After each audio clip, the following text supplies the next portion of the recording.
Welcome to Dash Talks Live. I'm Mark Stern, founder of custom box agency dash-and-cardex.com, and someone who believes great businesses aren't built by accident. They're built by design. On the show, we'll sit down with founders, builders, and bold thinkers to impact how they're growing their business, designing unforgettable customer experiences, and turning great ideas into real momentum. If you're an entrepreneur who believes execution matters just as much as vision, then you're in the right place. Let's get into it.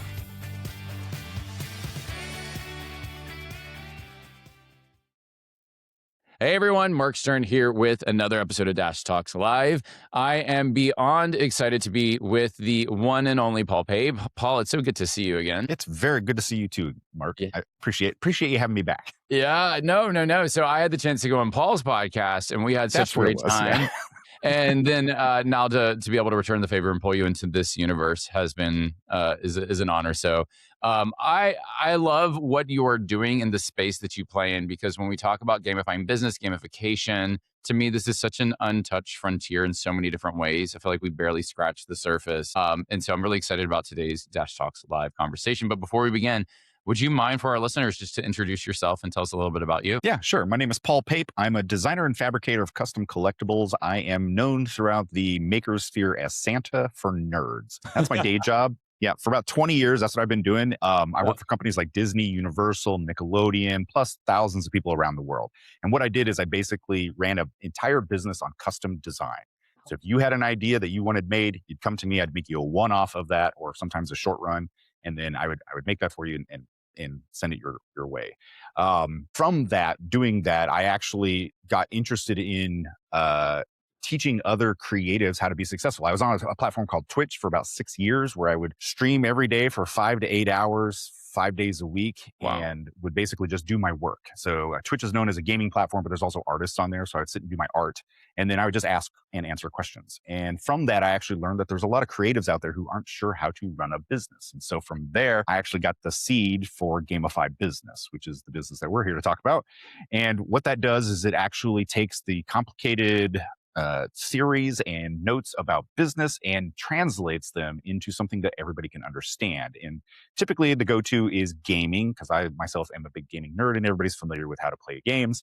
But sometimes we have to kind of go a little left field and work on something that's more familiar to the company. So yeah, that's where I'm at. Yeah. And for anyone who knows me, like, this is exactly why when I was able to connect with Paul, you can kind of get a sense of why you kind of speak to my heart, because so much of what has influenced our business is nostalgic from my childhood and the games that I played as a child. And when I say that Mario Brothers 3 for original Nintendo is like the game of my heart and the game of my life, and how the little nuances that you don't even think about because you're so immersed in the game, when you take a step back to say, why did they lay it out this way? Why did they structure it this way and design it this way? I have extracted so much inspiration from seeing how that was orchestrated. And you're talking about at the time, little did they know that this is going to become this multiple tens of billions of dollars empire that started with this simple game, and that it could influence businesses beyond the gaming sphere. And so in this space, I love what you're doing. I love the mission and the impact that you're creating.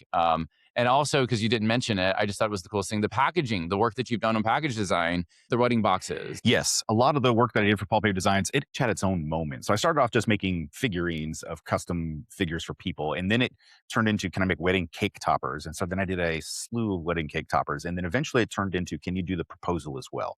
And so I did a lot of custom engagement hidden ring boxes. And I call them hidden ring boxes because what I would do is they would hire me to make somebody's fandom, like a prop or a representation of their fandom, their geekdom, their nerddom, whatever you want to call it. And then what I would do is I would find a way to hide the ring inside of it. I spent some time designing for magicians, so I love working in magic. Wow. Or like little hidden bits into all of my pieces. And so, yeah, from Doctor Who and Harry Potter to Mario to Legend of Zelda, I mean, you name it, I've probably had something to do with it.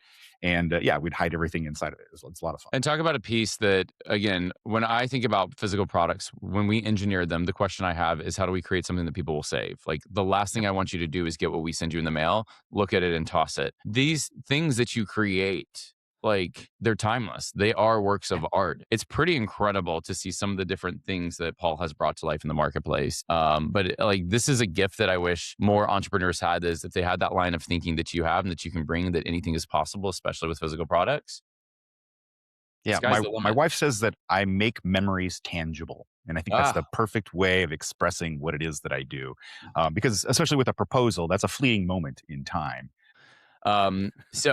what I want to shift to is for everything, well, everyone who goes on Dash Talks Live, we like to anchor every question that we have around the customer life cycle. Customer life cycle, for those who are listening, three phases: you acquire your customers, then you onboard and deliver, then you retain. So with acquisition, we're looking at how people discover you to buying your products and services.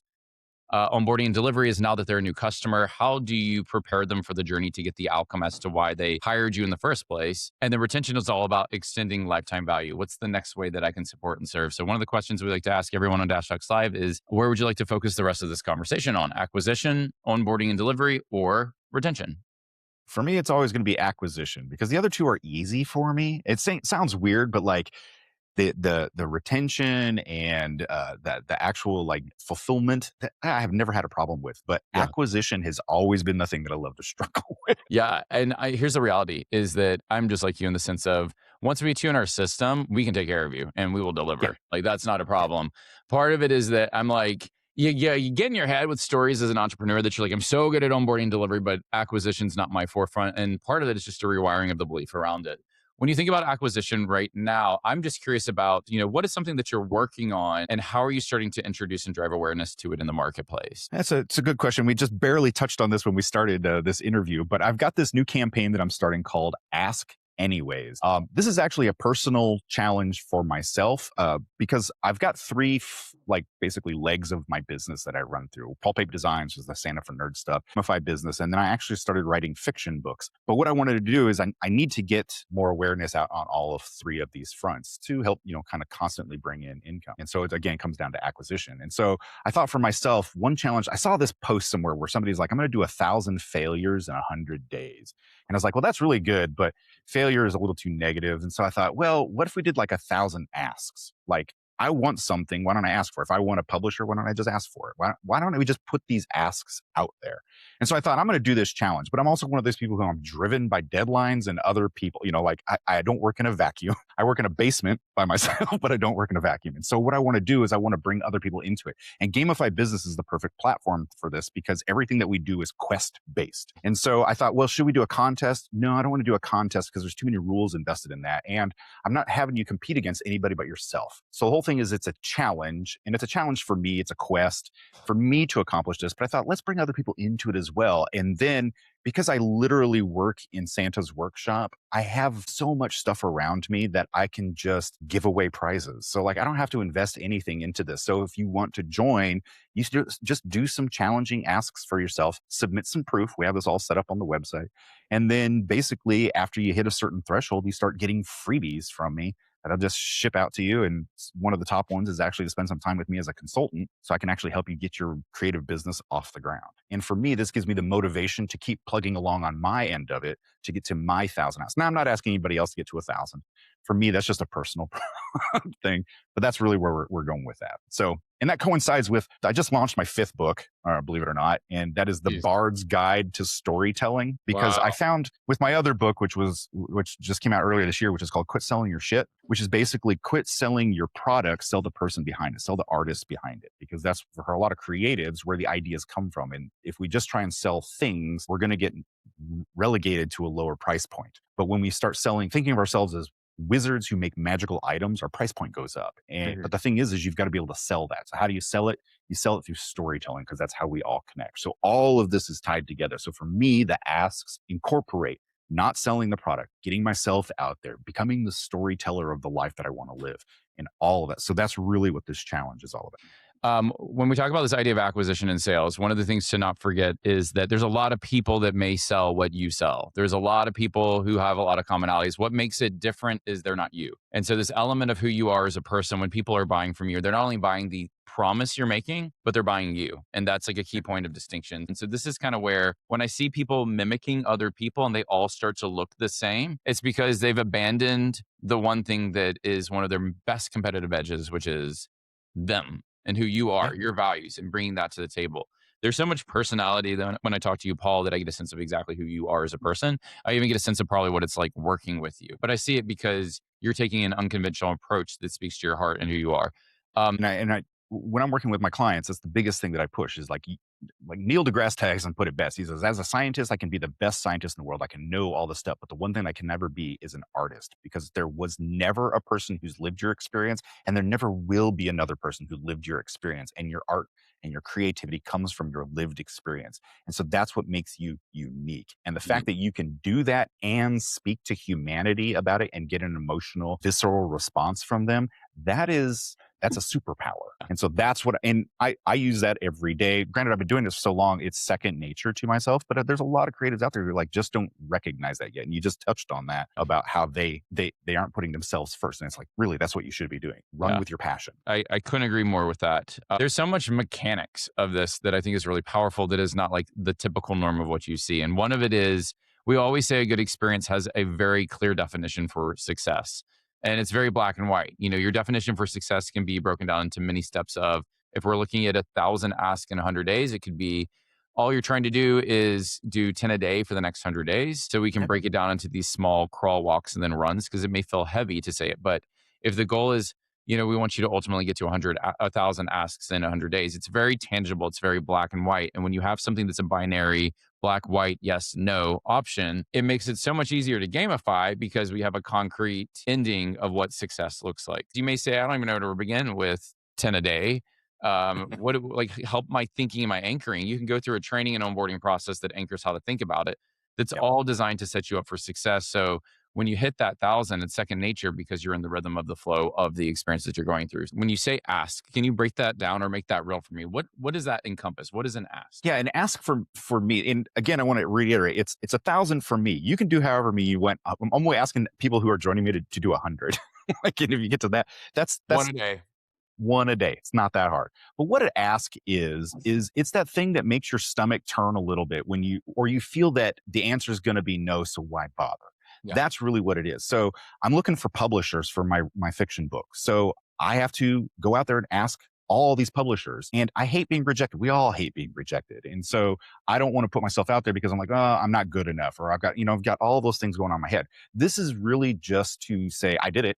Okay, I put the ask out there. The answer is not the goal. The ask is the goal. And so for Gamify Business, it's reaching out to universities. It's going out there and doing the things that I am uncomfortable doing Yeah. to get the word out there about my business. And for Paul Pape Designs, I completely flipped what I used to do and like rebuilt everything. And the prep on all of this has been just astronomical. But like I redid all of my websites and I launched a bunch of stuff, but I've been hoarding all of 20 years worth of designs. And I'm like, well, let's finally release this to the public. And so I've got a huge release on that. So the asks that go with that is reaching out to the people who were like, hey, do you have a 3D design of this that I can buy from you? And I was always like, no, it's closed. It's mine, mine, mine. But now I'm like, yeah, I do. Here. So let me go out and ask if that person's still interested. And if they are, then they purchase from me. And it's really just kind of putting myself out there in the asks. But again, the emphasis isn't the answer, it's the ask. And the cool thing about the way the quest is worked up is I actually went through for my 1,000 and I set milestones because nobody wants to say it's 1,000 because that's just too far away. I know 100 days doesn't seem that long. It's July 23rd is when it ends. But for me, I have milestones built in there. For every 5, there's a small little get that I have. It's usually just a treat. Go out and got myself a coffee or whatever. But then on quarter, 2,500, those milestones have actually built things in that will help to push me to do this further. And it's things that I want to do now, but I'm making myself hold off so that I really push myself to do the asks. Yeah, I'm loving this so much because it's such a cool way that if you are like, one of the things that you learn as an entrepreneur is you get stuck in your own way and you get stuck in your head. And so you're just like, you know what you need to do, but you're not doing it. And you completely you took your core competencies around gamification and gamifying a situation. And you're like, how do I gamify the acquisition half of my life, my business in a way that it doesn't feel like this crazy, audacious, intimidating thing in front of me. Right now, we're just in the middle of a game, and as part of the game, all I need to do is like in your model of the game that you define, 10 a day. To get it for Yeah. someone else, if it's 100 and 100 days, but it's about momentum. And then here's the reality: is that sometimes playing a board game, you have more permission to be ruthless in the board game than you would in normal life because you're like, in normal life, you may not approach it that way, but you put the lens of a game, all of a sudden have removed the person and the self from the experience. And now it's about putting you on a mission to getting an outcome. So I think that there's just so much that's unpacking of like your genius and your core competency that you're now wrapping into an opportunity to help people get into momentum in areas that they may not. It's almost as if you Either way. read my book.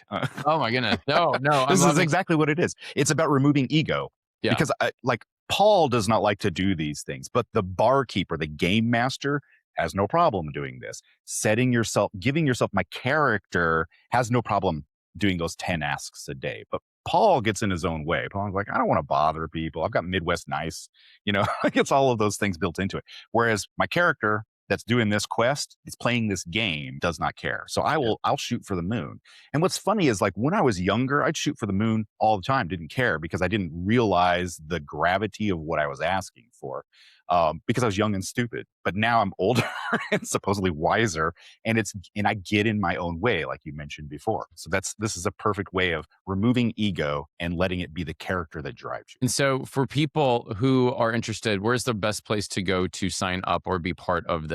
Yeah, askanyways.com. I just set that one up today. So if that redirect isn't working, it's at gamifybusiness.com. And you'll see at the top, it says ask anyways, but it's gamifybusiness.com/ask anyways. And I'm doing a hashtag thing on it as well. So if you see the hashtag, you can go there. But here's the thing, is like, it's all on you. You're not competing against anybody but yourself. Yeah. And so don't feel like it's a competition or that you shouldn't start because there's so many other people doing it. Really, this is for you to do the thing that you need to get out of your way for.